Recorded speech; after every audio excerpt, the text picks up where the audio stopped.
So picture this. The HOA president literally kicks down my cabin door while I'm having a beer with the state's attorney general. She basically commits 6 felonies in front of the one man in America who could throw her in prison before dessert. I'm talking full-on wood splintering, designer heels clicking over broken glass, the whole show.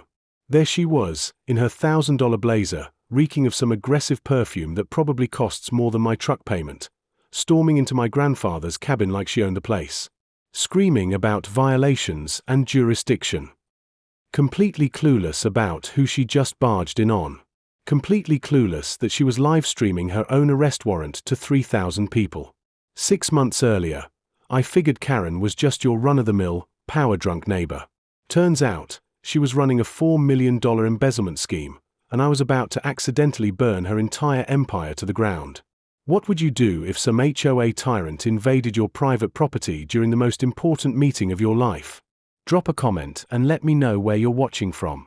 I bet half of you have dealt with these neighborhood dictators before. But let me back up and tell you how this nightmare started. 6 months ago, life was pretty damn good. My name's Marcus Henley. I'm 52. And after 30 years crawling through muddy trenches, wiring power grids across 3 counties, I had finally earned my retirement.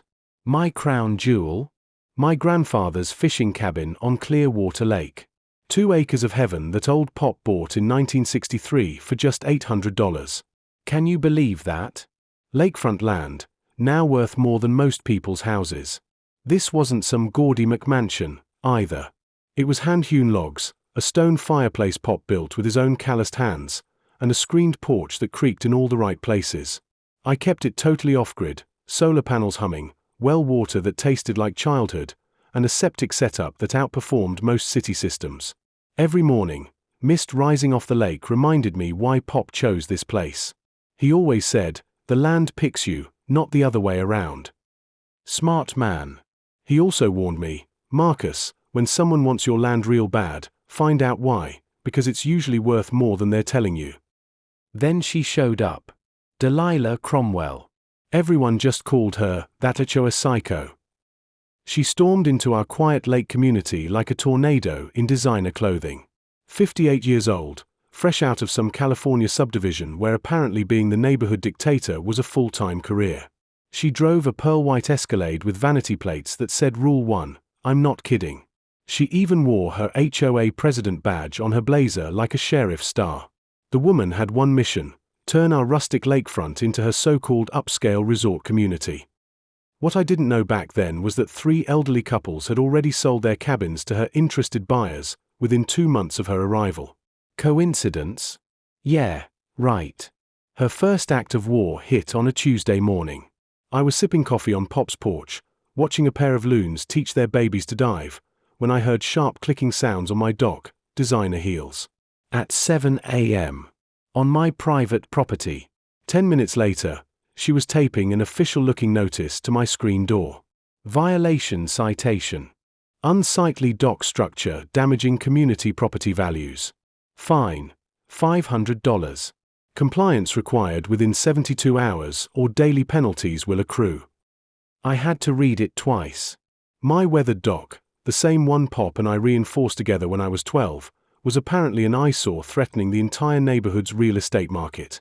Being a reasonable man, I walked over to explain that my property actually predated the HOA by about 40 years. You know what she said to me, standing there in my own driveway, hands on her hips like she owned the place? Everyone on this lake answers to me, sweetie. Ask the Hendersons how well fighting me worked out for them. The Hendersons.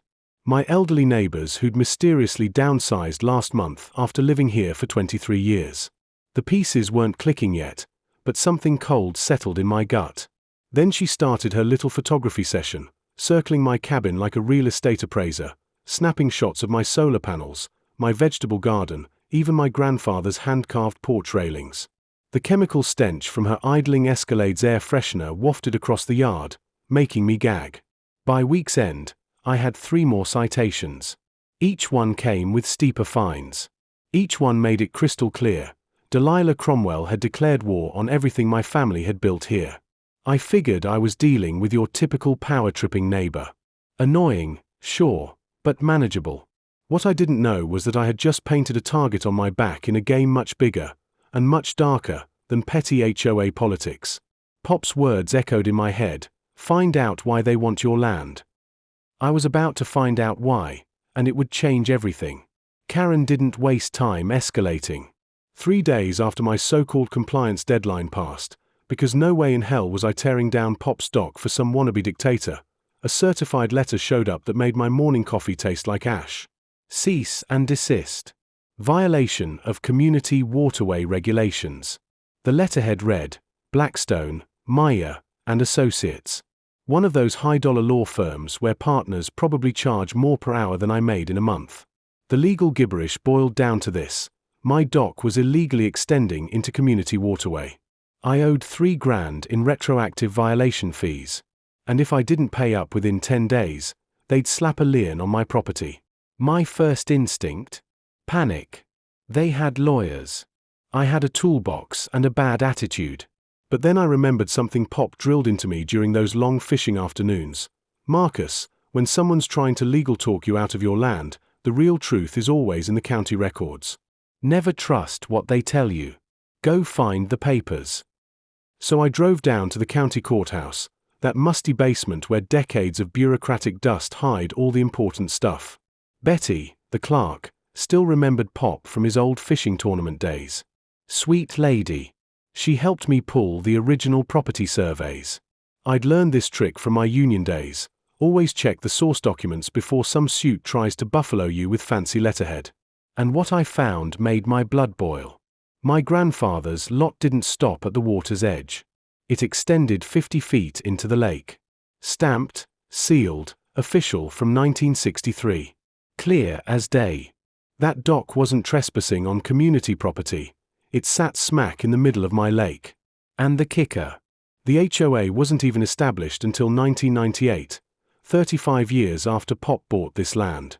My old foreman's words rang in my ears: older properties often have rights new developments can't touch. Something about grandfathered exemptions that trump any HOA nonsense. Armed with copies of every document, I marched back to my cabin feeling pretty damn proud of myself. That satisfaction lasted right up until I tried leaving for groceries, and found Karen's Escalade parked sideways across my driveway. Not near it. Not beside it. Dead center, blocking me like she was running a one-woman traffic stop. I knocked on her window. She rolled it down just enough to talk through the crack. "Oh, Marcus, I'm just reviewing the community parking regulations. This might take a while."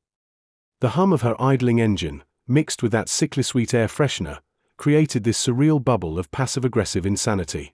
Here I was, a grown man who had wired half the county's electrical grid, being held hostage in my own driveway by a suburban tyrant with a power complex. And Karen was just getting started. Within a week, she had organized something called the Lakeside Beautification Committee. Sounds wholesome, right? In reality, it was basically her hit squad, going after anyone who didn't fit her country club vision. Neighbors who had waved at me for years suddenly crossed the street to avoid eye contact.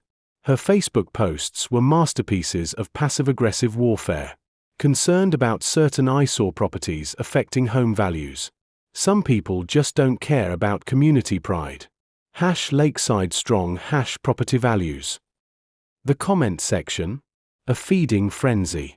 People I'd known for decades were parroting her talking points like she was some kind of real estate prophet. A few neighbors apologized privately. Tom and Susan Martinez pulled me aside during an evening walk. They admitted Karen had strongly suggested they file complaints about my property, or face a blitz of citations themselves. She'd already targeted old Mr. Peterson for non-regulation window boxes, and threatened the young couple with a baby over their unsightly playground set. "She's got something on everyone," Tom whispered, glancing around like Karen might be hiding in the bushes with a camera. "Her husband works up at the state capitol. Connected, political stuff." That hit me like a cold slap. This wasn't just neighborhood drama anymore. This woman had reached far beyond our little lake. That same night, I found orange spray paint across my mailbox. Big, jagged letters: comply or leave. But here's the thing, my solar-powered security camera, hidden behind a pine tree, caught everything. Including Karen's license plate, as she drove away at 2:30 a.m. Next morning, I called the sheriff's office. Guess who showed up? Deputy Chad Cromwell, Karen's nephew. He glanced at the vandalism report, shrugged, and said, "Probably just kids. You know how they are." The rough texture of that spray paint under my fingers as I scrubbed it off felt like sandpaper on my soul. Pop used to say, "Sometimes you need bigger guns for a bigger fight." Time to find some bigger guns. Karen's next move came disguised as civic duty, which almost made it worse. She realized direct confrontation wasn't working, so she weaponized the entire county bureaucracy against me. It started with a polite knock on my door from Building Inspector Dale Morrison, a guy I'd actually worked alongside on several projects. The awkward look on his face told me everything I needed to know before he even opened his mouth. "Marcus, I'm real sorry about this," Dale said, rubbing the back of his neck.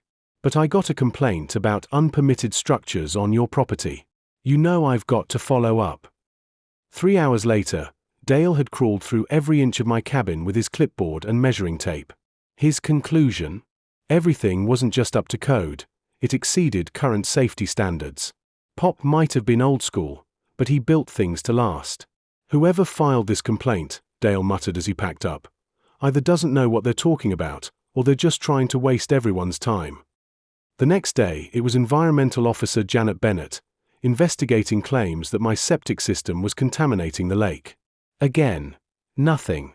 She admitted my setup worked better than most new installations. Then came Fire Marshal Bob Rodriguez, checking my solar panels for hazardous electrical violations. Same story, clean bill of health. Each inspection cost me a day of peace and a slice of my retirement sanity. More importantly, every false report left a paper trail that painted me as some kind of problem property owner. I remembered something my union rep used to say: "Bureaucratic harassment is the perfect weapon, looks legitimate on paper, even when it's pure malicious." While I dealt with the inspection parade, Karen was busy playing her media game. Somehow, she landed a Channel 7 Community Spotlight interview, posing as a concerned citizen protecting our family-friendly lake environment. The story was a masterpiece of spin. Carefully angled photos made my cabin look like a backwoods shack. She spoke about dangerous conditions threatening children's safety. And there she stood, on my dock, the very one she claimed was illegal, delivering her performance for the cameras. Then came the texts. Angry messages from neighbors lit up my phone like machine gun fire. Half the lake now thought I was an environmental menace. But that's when Karen overplayed her hand. My old buddy Jake Martinez from the Electricians Union called after seeing the news. "Marcus, that lady's full of it and everyone knows it. You built half the clean energy infrastructure in this county. Hell, I use your solar setup as my go-to example when I train apprentices." Within 2 days, Jake had rallied 20 master electricians to drive by, inspect my property, and publicly vouch for my work. That shut down the hazardous installation narrative real quick. And then things got interesting. My lawyer buddy, Chuck Davis, we'd gone to high school together, stopped by for a beer. He leaned back in his chair and said something that made my ears perk up. "You know, Marcus, the Attorney General's office has been investigating HOA corruption across the state. Multiple communities reporting harassment patterns just like yours." "What kind of patterns?" I asked, though I already had a sinking suspicion. Elderly homeowners hit with frivolous citations. Property values tanked. Buyers swooping in with cash offers. Ring any bells? It rang every damn bell I had. Chuck explained these schemes usually had political cover, someone with influence shielding the harassment while developers scooped up the properties for massive profits. "The AG's office needs witnesses," he said.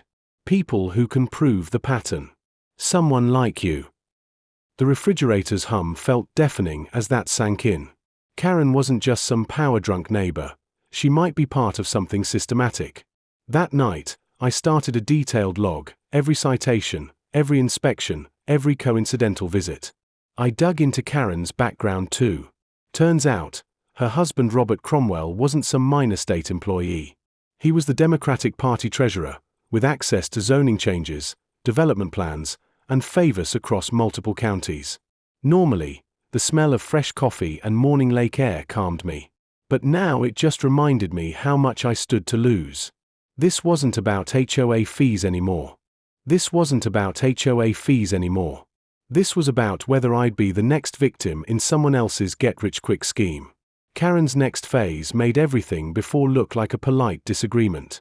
Bureaucratic harassment wasn't moving fast enough for her, so she switched to full-scale character assassination. It started with a Facebook post that made my stomach drop.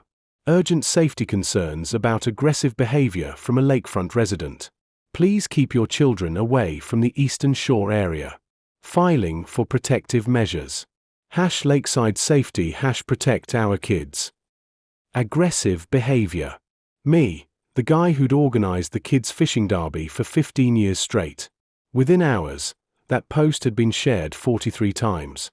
The comment section turned into a digital lynch mob of people who had never even met me, all convinced I was some dangerous lunatic thanks to Karen's carefully crafted victim act. I always thought something was off about that man. Heard he threatened an HOA board member. Thank God we have brave people like Delilah looking out for us. The sickest part? Half of those comments came from accounts with generic stock photos.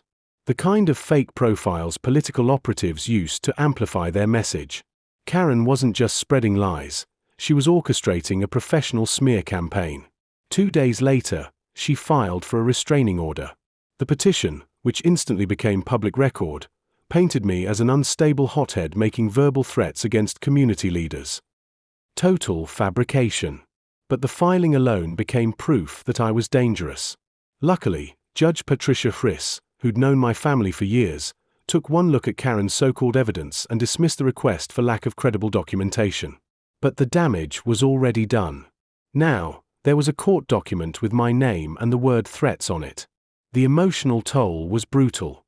I'd sit on Pop's porch at dusk, nursing a beer, wondering if this fight was worth sacrificing the peaceful retirement I'd spent 30 years earning.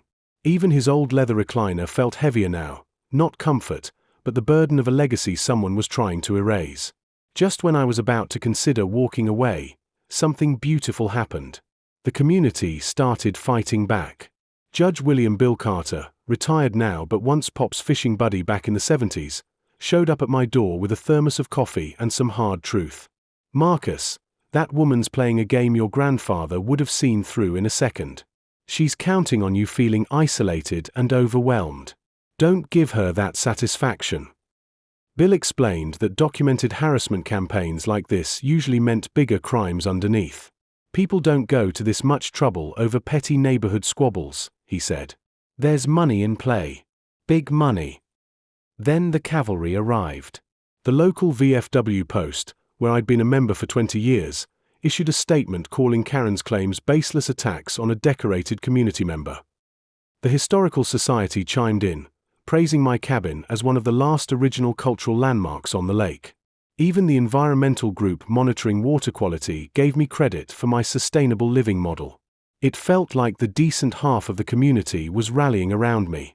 For the first time in months, stress gave way to hope. But Karen wasn't finished. Not even close. Her next move was diabolical in its simplicity. She somehow convinced the utility company to investigate irregularities in my electrical service. For 3 days, I sat powerless while they inspected my solar grid for phantom violations. Then came the false police reports. Suspicious activity at the cabin during daylight. Loud noises, possible domestic disturbance. Possible drug activity due to unusual visitors. Those visitors were just union buddies dropping by to check in. But every call brought sheriff's deputies to my door. Every visit created another official incident report. Each report added to the thickening file that painted me as a problem resident. And who usually showed up? Deputy Chad Cromwell, Karen's nephew. He'd smirk, ask a couple of perfunctory questions, and leave with a look that told me he knew exactly what his aunt was doing. During one surreal visit, he even said, "You know, Mr. Henley, if you just apologized to my aunt and brought your property into compliance, all these problems would probably go away." That's when it hit me. This wasn't just about me. Karen was sending a message to every property owner on the lake. This is what happens if you don't bend the knee. The Hendersons, the elderly couple who'd mysteriously sold, probably endured this exact same nightmare. Now, every electronic ping from my phone made my stomach twist. Each notification could be another neighbor turning on me, another false report, another turn in Karen's psychological warfare. But it also brought messages of support from people I hadn't spoken to in years. The fight was far from over, but I was finally starting to understand the rules of the game. The breakthrough came during the most boring task imaginable, organizing paperwork for my meeting with the Attorney General's office. Chuck had set it up, stressing they needed thorough documentation for their statewide HOA corruption probe. I was sitting at Pop's old oak table, surrounded by stacks of citations, inspection reports, and legal threats, when something caught my eye. One of Karen's violation notices had a tiny footer I'd never paid attention to. Fines payable to Lakeside Estates Community Improvement Fund, account number 847291. It sounded official enough, but something about it nagged at me. 30 years of spotting fine print in electrical contracts told me to dig deeper. By now, the county clerk's office felt like a second home, and Betty knew exactly what I wanted when I asked about HOA financial records. She spread the public filings across the counter like a card dealer. "Here's the thing, Marcus," she said, sliding on her reading glasses. "Homeowner associations have to file annual reports just like any other organization. Let me show you what I found." The numbers were a disaster. Over the past 2 years, the HOA had collected $280,000 in emergency assessments for dock repairs that were never done.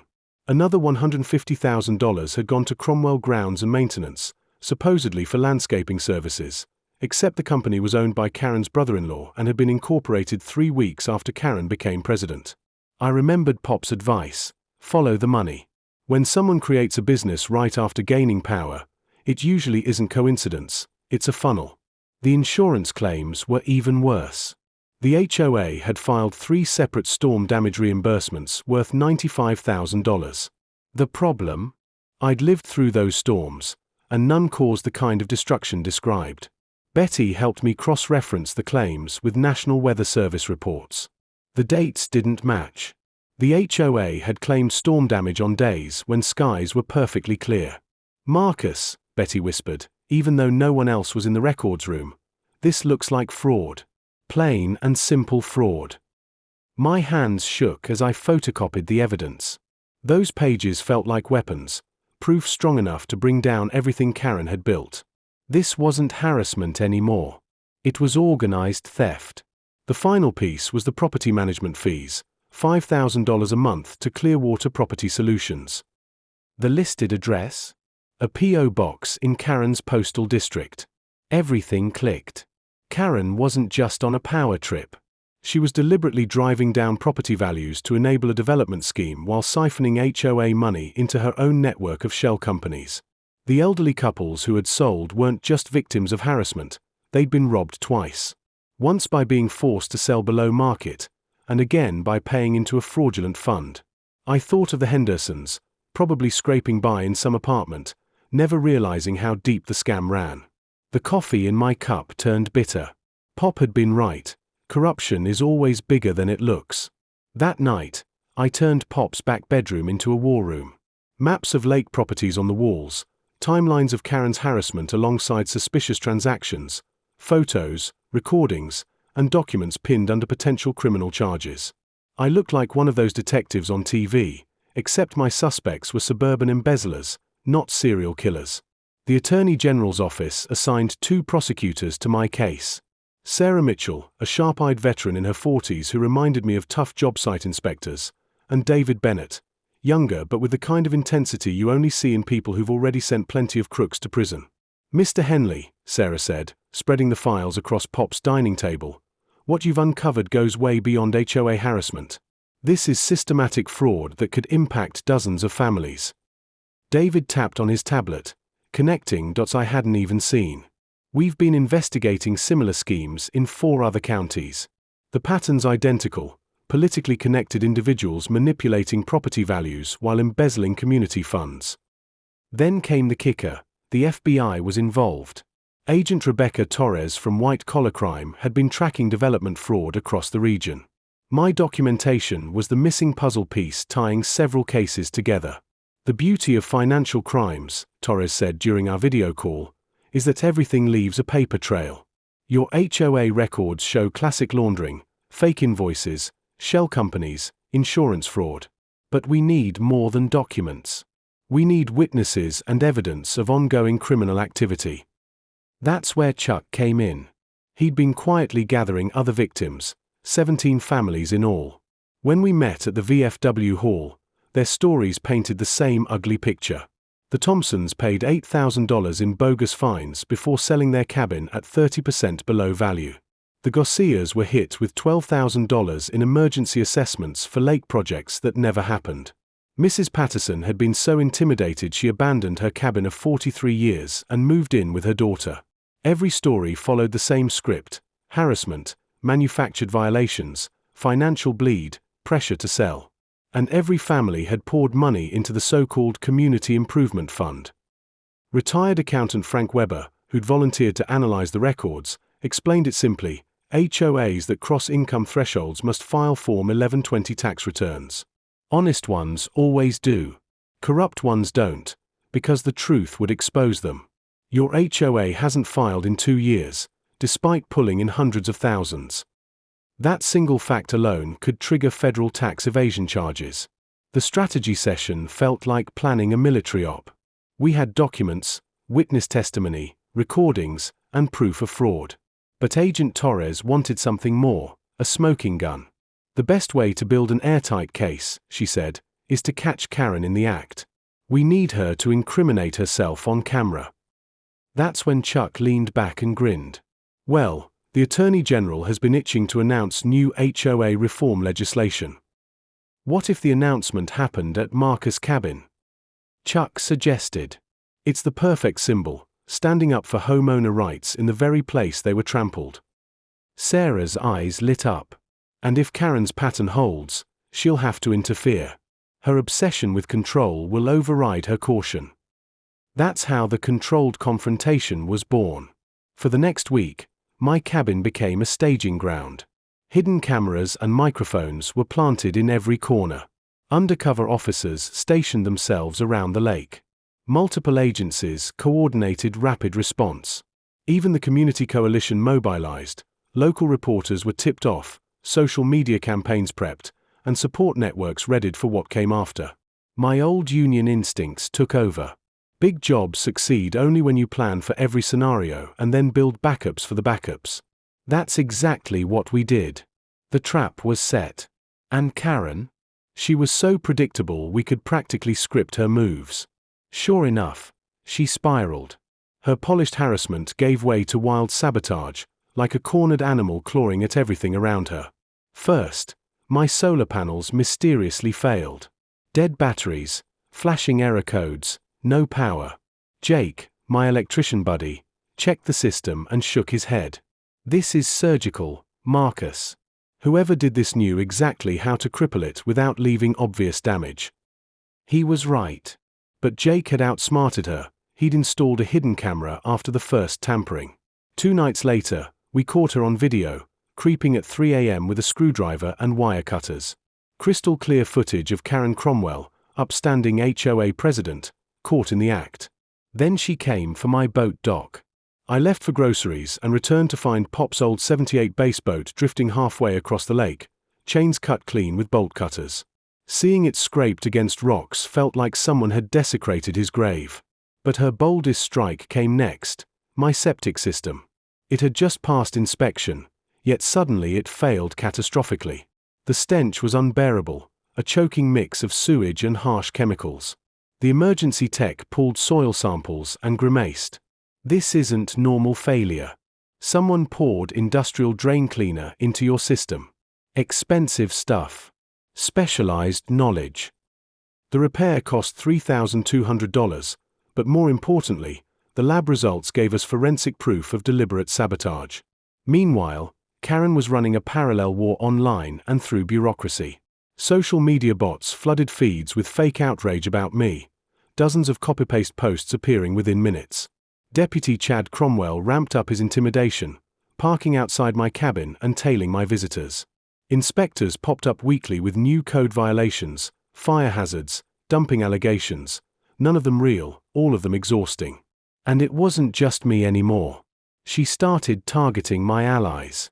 Jake's contractor's license was suddenly under review. Judge Carter got slapped with a bogus ethics complaint. The VFW faced surprise inspections threatening to shut down bingo nights. The Historical Society was accused of zoning violations. Karen's message was clear: support Marcus, and you'll pay. The psychological pressure was relentless. Every morning felt like a new ambush. But as Agent Torres reminded me, escalation is a criminal's undoing. Every sabotage, every smear, every reckless move was more evidence. Karen's allies began backing away, whispering doubts. The Attorney General's team quietly built the airtight case. She thought she was breaking me. In reality, she was burying herself. Karen was walking straight into our trap. One sabotaged solar panel at a time. Karen's final play was so audacious it almost worked. She'd figured out through her husband's political connections that I wasn't just meeting with some random state official. I was meeting with Attorney General Patricia Williamson herself. And instead of backing down, Karen decided to go nuclear. Her plan was brilliant in its twisted logic. She would position herself as the victim of a political conspiracy, claiming that the state's top prosecutor was targeting her family for partisan reasons. If she could record herself confronting government corruption at my cabin, she could flip the entire narrative and paint herself as a brave whistleblower standing up to abuse of power. The first sign of her new strategy came through social media.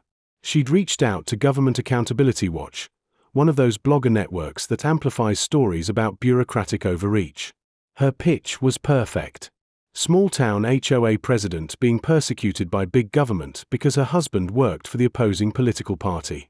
Local family under attack, state officials use harassment investigation to silence political opposition, was the headline that started circulating 3 days before my scheduled meeting. The story painted me as some kind of deep state operative working with corrupt prosecutors to destroy an innocent family.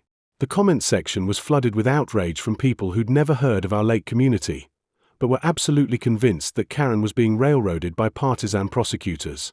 She'd tapped into that vein of anti-government sentiment that runs through rural communities, turning herself into a martyr for political persecution. But Karen's masterstroke was the Livestream setup. She'd arranged to broadcast her confrontation with the Attorney General live on social media, framing it as citizen journalism, exposing government corruption in real time. Her plan was to burst into my cabin during the meeting, record everything, and let her followers spread the footage as proof of official misconduct. What she didn't know was that we were monitoring her communications. Agent Torres had obtained warrants for Karen's phone and social media accounts weeks earlier. We knew about the blogger outreach, the livestream plan, even the talking points she prepared for her spontaneous confrontation. "It's actually perfect," Agent Torres explained during our final coordination meeting. "She's going to commit multiple felonies on live video while providing us with a real-time confession of her motives. We couldn't have scripted it better." The irony was delicious. Karen thought she was setting a trap for us, but she was actually walking into the most thoroughly documented arrest in HOA history. Her support network was crumbling, too, but she was too obsessed to notice. The other HOA board members had quietly distanced themselves once the financial irregularities became obvious. Her husband was facing his own ethics investigation and couldn't provide political cover anymore. Even Deputy Chad had been reassigned to different patrol areas after Internal Affairs started asking questions about his response to vandalism reports. But Karen was beyond rational thinking at this point. The psychological pressure of keeping her fraud scheme hidden while fighting off multiple investigations had pushed her past the breaking point. She was exhibiting all the classic signs of someone losing control. Paranoid about neighbors spying on her, making increasingly threatening phone calls to anyone who'd supported me, convinced that everyone was part of some vast conspiracy against her. The night before the Attorney General's visit, she made threatening calls to 4 different families, warning them about consequences if they continued collaborating with government harassment. Each call was recorded by law enforcement. Each one provided additional evidence of witness intimidation and criminal conspiracy. I spent that final evening sitting on Pop's porch, watching the sunset paint the lake in shades of gold and crimson. The sound of loons calling to each other across the water reminded me why this place was worth fighting for. Tomorrow would determine whether I'd be able to enjoy peaceful evenings like this for the rest of my retirement, or whether I'd spend my golden years battling Karen's appeals from federal prison.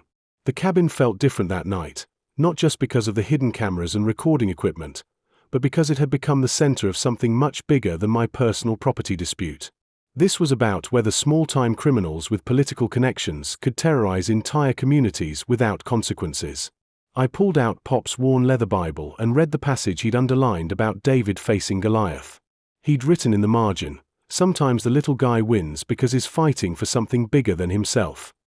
The morning would bring Karen's final desperate gambit. She'd storm through that door thinking she was about to destroy her enemies, never realizing she was about to destroy herself. The stage was set. The cameras were rolling. Law enforcement was in position. All we had to do was wait for Karen to provide the grand finale to her own criminal career. The taste of anticipation mixed with morning coffee had never been so sweet. Attorney General Patricia Williamson was nothing like I'd expected. Instead of some intimidating political figure, she was this down-to-earth woman in her 50s who reminded me of my old high school principal. Tough but fair, with eyes that missed nothing. She'd arrived at my cabin at exactly 9 a.m. carrying a thermos of coffee and a briefcase full of evidence that would change everything. "Mr. Henley," she said, settling into Pop's old recliner like she belonged there, "your documentation has helped us build cases against HOA corruption rings in 6 counties. What you've uncovered here isn't just local fraud. It's part of a statewide pattern of organized theft." We were deep in discussion about the criminal charges when we heard it. The distinctive roar of Karen's Escalade pulling into my driveway way too fast. Gravel spraying everywhere like she was conducting some kind of high-speed chase. Car doors slammed. Multiple voices shouting instructions about camera angles and audio levels. Karen had brought her entire social media production crew for what she thought would be her moment of triumph. "Here we go." Agent Torres whispered into her earpiece from her hidden position behind my woodshed. Attorney General Williamson didn't even flinch. She just calmly continued taking notes about the financial evidence while Karen's voice got louder, working herself up into righteous fury for her live stream audience. "This is it, folks." Karen's voice carried clearly through my windows. "We're about to expose the corruption that's been targeting our family. The state's attorney general is illegally meeting with our harasser, probably planning more government persecution." The sound of her designer heels clicking aggressively across my wooden porch was like a countdown timer to disaster for her disaster, not mine. Scholarship using part of my whistleblower compensation, $500 grants for kids entering trade school programs. Pop always believed that working with your hands was the foundation of an honest life. Seemed fitting to help the next generation learn those same values. The annual Clearwater Lake Festival has become a regional attraction, raising money for veterans' housing assistance programs. Last year, we brought in enough to fund 3 tiny home projects for homeless vets. The sweet smell of barbecue and the sound of families laughing together replaced the toxic atmosphere Karen had created. But the best part, the quiet moments. I'm sitting on Pop's porch right now, watching the sunset paint the lake in shades of gold and purple. The loons are calling to each other across the water, their voices echoing off the same hills where Pop taught me to fish 60 years ago. My solar panels hum peacefully on the roof, powering a life that's finally my own again. No more certified letters, no more inspection visits, no more designer heels clicking across my dock at dawn. Just the gentle lap of waves against weathered wood and the knowledge that sometimes if you're stubborn enough and righteous enough, David really can beat Goliath. The documentary crew from Netflix finished filming here last month. HOA Hell, How One Man Took Down a Criminal Empire premieres next spring. They paid me enough to add a guest cabin where other harassment victims can stay while fighting their own battles. Because Karen wasn't unique. There are power-drunk HOA dictators in communities across America terrorizing elderly homeowners and stealing from community funds. But now there's a roadmap for fighting back. Now I want to hear from you. Drop a comment sharing your own HOA nightmare. Trust me, you're not alone in this fight. These stories need to be told. Hit subscribe if you want more stories about everyday people taking down corrupt systems, because there's a lot more where this came from. Next week, I'm telling you about the city councilman who tried to shut down a veteran's food truck until the owner's Pentagon buddies decided to pay a visit. Thanks for hanging out with us on HOA Stories, where the HOA Karens meet their match. If this story had you cheering or cringing, go ahead and like the video, drop a comment with your reaction, and hit subscribe so you're ready for the next wild HOA tale.